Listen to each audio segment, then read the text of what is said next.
Hello and welcome to Spotlight on the Arts. I'm Karen Stevens, your host for this evening. Before we get started, let's meet our panelists.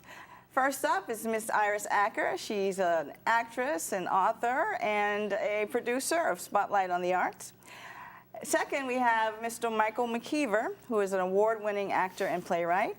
And last but certainly not least, Bill Hirschman, chief critic of FloridaTheaterOnStage.com and a, what do we call it, Bill? Arts journalist. Arts journalist, thank you. No problem. Before we meet our guest for this evening, we want you to watch a little clip. Do you think you have fools in hand? Sir, I have not you by the hand. Let's do it!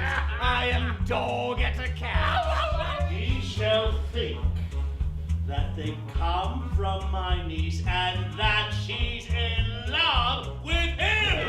Pray God, he be not bewitched. Oh! How now, mistress? Well, Pink, you think you right. I am not what I am. As he is a gentleman, he will not hurt you. There's for you! What? There's for you! Oh! I never hurt you. By my troth, the fool has an excellent breast. Peace, bro. No more of that. There's no woman's sighs can bide the beating of so strong a passion as love doth give my heart. This will end without the perdition of souls. The clip you just saw was from a production produced by New City Players. And here to explain to us what that production was and what you just saw is the producing artistic director of New City Players, Mr. Tim Davis. Welcome. Thank you. Thank you so much for having me. It's good to have you here. So would you like to explain that clip that our audience just saw? Sure. So that was the video trailer for Twelfth Night, which we produced in the 2017 season. And one of the things that we try to do for every production is give it some sort of video representation. Obviously, we live in a world that's everything is online, everything's on Facebook and Instagram and Twitter. So how do we visually take the theater art form and put it virtually so that 20-somethings like myself will take a look at it rather than run? You said in your mission that you want to do transformative theater. Yeah. What do you mean by transformative? Your Gosh, definition of transformative. Just coming out with the big I think sort of the internal moniker that we use as a company is Cool Plays Only, which is very vague, obviously. But the rubric that we use is pretty simple. It's, does this piece of dramatic literature, does this play, does it create the opportunity for a transformative and emotional experience to happen in an audience member? So I'm convinced, and the other founders of the company are convinced, that storytelling is nothing captures the attention of the human brain like a story. We hear the beginning of a story and a loop opens in our mind, and suddenly we want it to close. We want to know, how does it end? What happens? What do these people go through? How do I fit into this? How are they different from me? And I think some of the best stories challenge our assumptions about the human condition and put people in front of us who we would normally disagree with or not like or be afraid of, and it humanizes them. Mm-hmm. And so whether it's a comedy, whether it's a drama, whether it's a piece that's more politically charged, I think all drama, especially when it's live, has the opportunity to change people and change their perspective, alter their perspective, and move their hearts to become better. Mm-hmm. Tim, I think you're the new kid on the block. But I'll take why that. create New City Players at all? Yeah. Why? There's such competition. Sure. I mean, a big piece of it is I can't help it. You know, it's sort of, it's in my blood. It's those of us who started, it's in our blood. I think another piece is thinking regionally. You know, we have our 3 counties down here, South Florida, great theater happening in all 3 counties. In the Broward County, I sort of noticed, you know, this was after the company started, after it was in its infancy, but really before we incorporated, before we got 501c3, we started doing our market research and looking around and what's going on in Broward. And I noticed a void. I noticed that there's great theater in Broward. There's really great musical theater. There's feminist theater. There's LGBT theater. There's senior citizens theater. There's really good community theater. But where's the company that is doing some of the classics, some of the Pulitzer Prize winners, some of the stuff that had successful runs on Broadway, something like Shakespeare that is underdone oftentimes. Where's that company in Broward? And so we took inspiration from Mosaic Theater. Richard J. Simon has become yes. a friend and mentor. Also Bill Hayes at DramaWorks and Joe down at Gable Stage. He's a little edgier and super contemporary. But seeing, this void for contemporary and classic, plays that really move people and are more accessible. The stories are more accessible.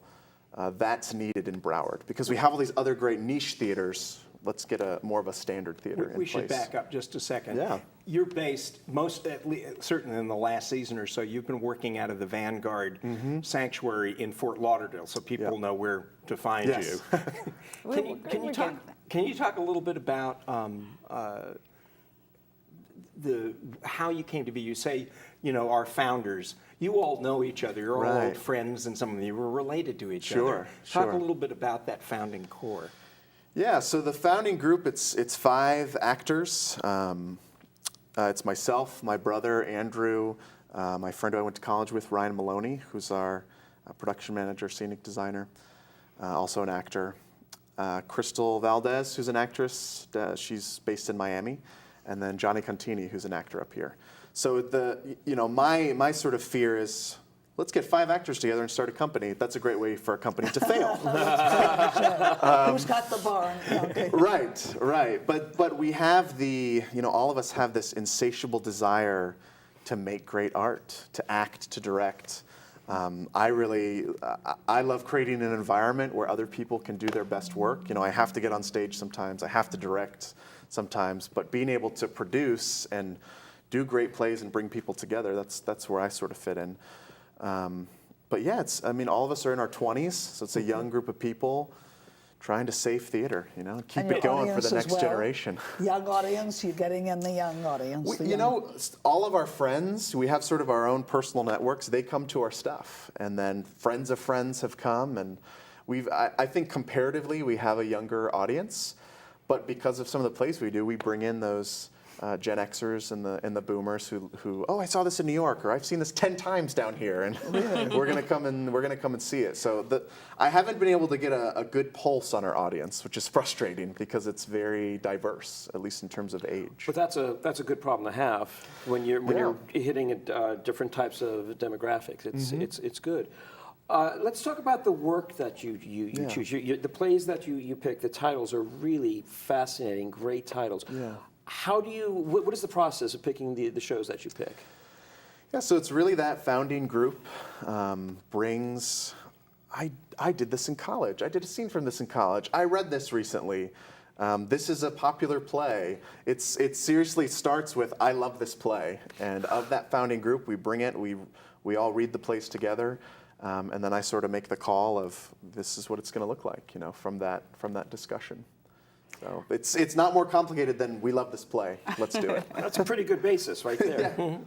Yeah, I find that, and it's probably true for you, that most theater companies that spring up, of course, spring up from a desire to fill a void that they feel is there, and that there's something missing. You mentioned Mosaic. You certainly fill the void left by them when they closed, which is a good thing. But what I'm curious about is, say if I started a theater company, I would start it so that I could do all the roles that nobody would cast me in. Right. Is that kind of sort of, Yes. Right. So the founders, a huge part of this is there's this, let me go back. There's this book we all read. It's called How to Start a Theater Company. It's perfect. And it's written by a guy who started a company up in Chicago, which is obviously very vast regional theater area. And the first line in that book is, why start a theater company? So you can work. Right. And I was like, oh, I mean, so yeah. I go on auditions and don't get cast. Well, I'll start my own company, and I'll get to direct this play I always want to direct it, and I'll hope that I fit a role that we're doing, and the director sees that as a fit. So those founding members, there's very much a sense of artistic ownership, and yeah, we put in the work behind the scenes so that we can get up there and do the stuff that we love. You're going to play Mama. So tell me, son, from this you could make a living? Oh my. Define a living. Define. Your style or my style? Well, Do you have a day job? Currently, I don't. So I am as of February of this year, I am full-time New City Players.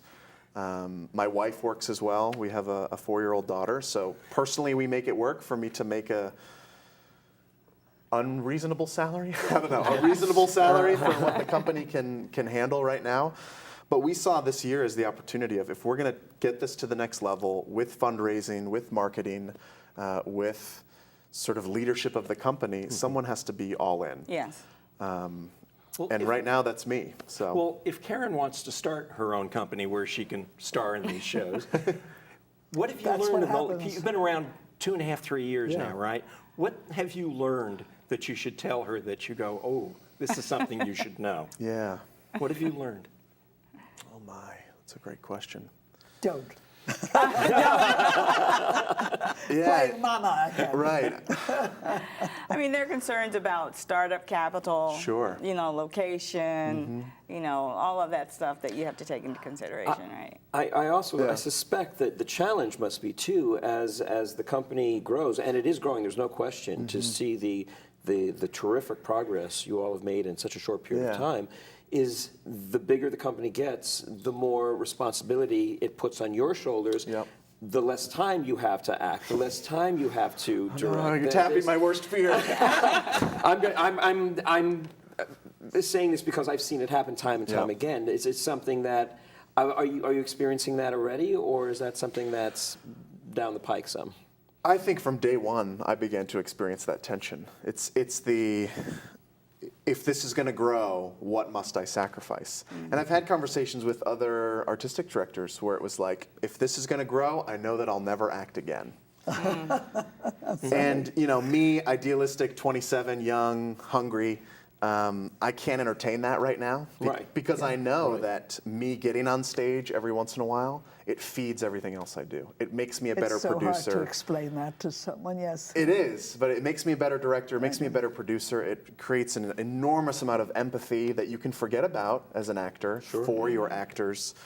And it's just fulfilling. It feels like the payoff. Maybe the money isn't great in this business, but I got to act in something that was phenomenal. That's pay for me. That's compensation. And you were one of the 2 stars. You starred with your brother recently in Yeah. True West, which must have been a wonderful experience. And you were terrific. You both were terrific. Oh, thank you so much. What was it like acting with your brother, playing your brother? Yeah, so that we get asked that question all the time, and it was really the most normal experience as an actor I've ever had. There was nothing sensational about it. I mean, we got together the week before and worked on lines, because there's a lot of words in that play. Worked on lines all week together, and probably the best part about it was that as physical as that show is, as demanding as it is, as much trust is required between the 2 brothers, none of that legwork that you have to do with every other actor had to be done. We walked in and I could smack him in the face and it was fine. There was just total trust that I was going to take care of him, he was going to take care of me, which was weird because you don't have that with other actors. It takes some time to trust each other and to take those risks. And so we were able to start from a place of total trust, which was awesome. I have a quote here from another interview you gave. Okay. When there's hate, we want there to be love. And do you think stories can do that? Oh my gosh. You're going to make me cry, Iris. Okay. I mean, it's beautiful. Yeah. I think that's beautiful, feeling that way, and especially if it works. I think more than anything else. I mean, in my own life, being confronted with a great play, a great musical, a great film, nothing has altered my perspective, my ability to empathize more than a story well crafted and well told. And it's why I'm in this business, because I think that stories can change people. And even if it's a seed that's planted, even if they had to think about something different this one time, it can begin a conversation. It can begin a new era in their life that could lead them somewhere to better growth, to better awareness, better self-awareness, better awareness of their fellow human. So I totally believe that we have to continue to tell stories that are challenging and important and moving if we're going to maintain our sanity in this culture, especially in this culture. So. Tell us a little bit about your background professionally. How did you gain a love of theater? Did you matriculate at a university and all that good stuff? Yeah, so the origin story there is that when I was in 8th grade, my dad told me, if you sing a solo on stage, I'll pay you $100. So it was for this Christmas show that my school was doing. And I was like, so against performing, so kind of terrified of being up there, but $100. I was like, so I did it. He paid me $100, and I have never really turned back since then. Wow. Fuse was lit. First acting gig I was paid. It's been a long time between the second acting gig that I was paid. But yeah, I did it all through high school. I studied it in college. I did the graduate program in theater studies and really moved back here because I had a daughter. My wife and I were pregnant. We were going to move to LA. I was going to do the grind of LA and be an actor. My wife was pregnant, and we said, let's go home. Her parents are there. My parents are here. And I got here and was like, now what? Yeah. I'm home, but I gotta do something. And so we started a theater company. Yeah, that's ambitious. That's great. Are you an equity producing house? We are Or- not. Okay. We're not. All right. Not do you do yet. special contracts? We appearance haven't contracts? yet. We haven't. We almost did this year. And then at the last minute, I was like, this is too much paperwork. I don't have time. Oh, well, wait till you dip your toe into that pool. Yeah. And that's, yeah. And I enjoy being a theater that is respected and does plays that actors are hungry to do and gives people a place to work and get better and practice and maybe do a role that they dreamed to do as a stepping stone for them to go to that. You know, we have some great equity houses down here. So I'm comfortable being in that space right now. But not for long. I mean, we're coming for you, big wigs. So right, this guy over here. But I've noticed that while you've hired actors who those of us who go to a theater a lot will recognize one or two people. Sure. But there's a lot of the people that you hire that regular theater goers here don't know. Isn't that nice? Well, it is nice, and I'm wondering, A, how you find them, and B, is there a reason that we see so many fresh faces, or comparatively fresh faces, in your cast? How does that work? I mean, I think a big part of it is the plays we do. I mean, we did a season audition this year, and 75 actors came out. Whereas last year, when we were far more unknown, we had about 30 actors come out for auditions.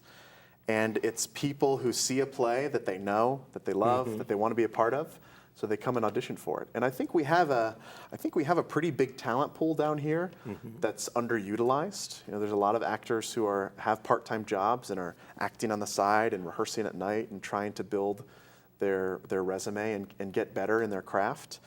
And they need more theater companies. They need more work to be done. So I think we're just seeing the oversaturation of talent sort of funnel its way towards a new company that's doing compelling plays. I think you're absolutely right. I saw the Shakespeare, and not only was it a beautifully produced and directed and performed show, but there were all these new, really wonderful young talents that we had never seen before. Right. Yeah. Yeah, and that show specifically gives you an opportunity to bring young people in. I mean, we had so many people in their 20s, and then we had the Kevin Riley, who's, I think, in his 70s now, just seasoned veteran actor, but then all these college graduates sort of acting together. So doing those productions, because we're young as founders, doing shows that give roles for young people, that's going to be a part of what we do. It's important. It's a good thing. It's a good task to have. Yeah, you might actually experience a slow burn phenomena, you know? Where I think it was you who compared us to them after you saw Glass Menagerie. Yes. Yeah, you attract all of these young performers and you build your own, I don't know, what do you call it? It's Army of artists? Yes, yes, you know, and not only do they become better artists, but it starts attracting other artists to you, Yeah, who they want to be absolutely. a part of what you're doing. Exactly. Yeah. Not only are you giving them the time on deck, the time to perform, but you're also getting them recognized. You're introducing them to a theater-going audience that Yeah, didn't know they absolutely. existed last year. But are you doing a season? Have you gotten to a point where it's not just show by show, but you can say what you're doing Right. for these? Yeah, so this past year we did a season. I mean, it was a summer season. It was 3 shows. Okay. Next year we'll do the same thing. We'll do another 3 shows and call it a season. And part of that is venue. You know, we rent. We're nomadic. We're trying to secure the Vanguard. It's beautiful theater. Yes. Nicole Stoddard, who is the executive director there and artistic director at Thinking Cap. It's been a great relationship for us. Sure. And a lot of respect and rapport there. So we're trying to perform under the Vanguard more consistently so people can find us. But then always the 5-year plan is looking for our own space and a venue where we can do 4, 5, 6 shows a year as opposed to the 3, because we're creating our schedule. We're not on someone else's.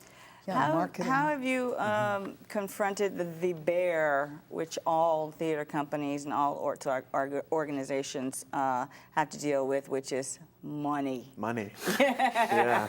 How have you been dealing with that aspect of Right. fundraising and raising capital and all of that? So a huge part of that is the founders tapping into their own network. You know, it's having friends and family and friends of friends who say, I believe in you, I believe in what you're doing, I believe in the theater, and I'll support it, whether that's a business being a sponsor for us or whether that's an individual writing a check. That's really been how we've done it. A lot of that for us is done online. You know, we have monthly giving, recurring donations online, so people can just, I'll do $10 a month, I'll do $50 a month. And I mean, that's really it. It's people we know who have believed in us, who is maybe a friend of a friend. You know, a board member will introduce us to someone who they know.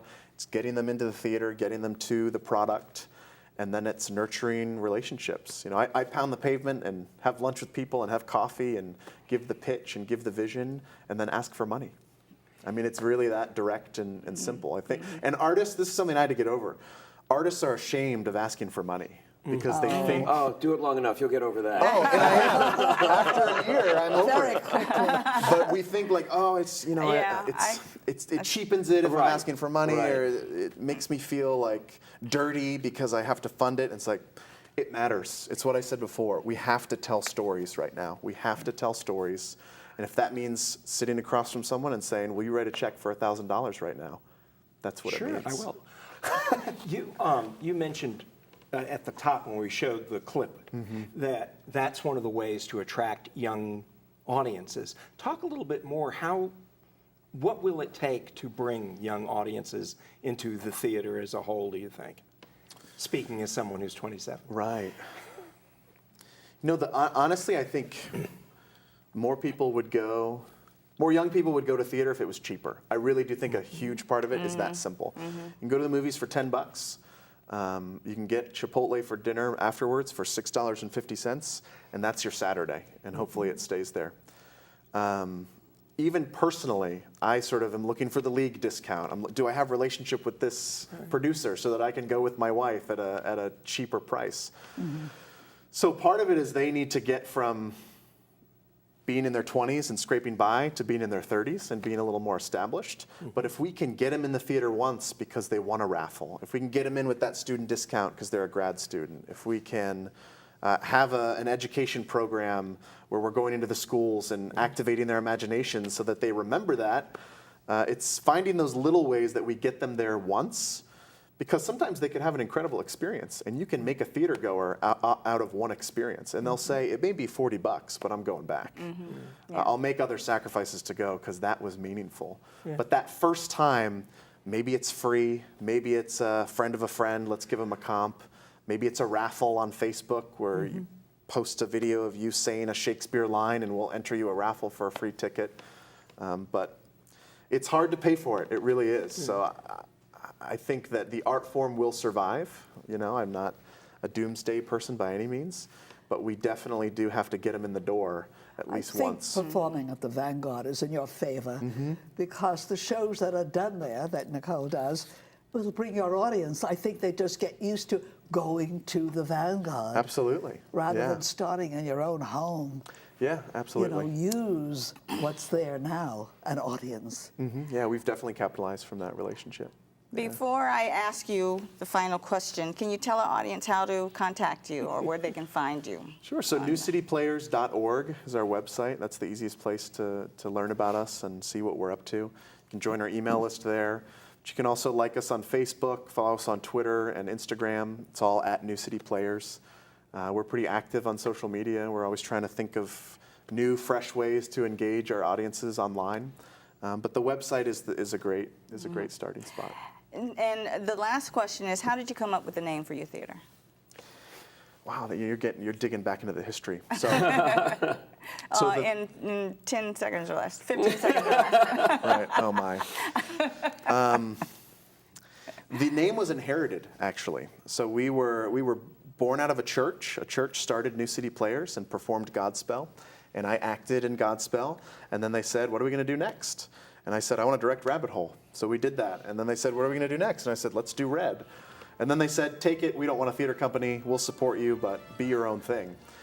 So, I mean, for me now, at this point, New City Players, I think Players taps into something historical and something that we want to tap into, the Players. It also taps into something communal, which is important to us. And then New City, we want to be a part of renewing the city and making it better and making it new through the work that we do.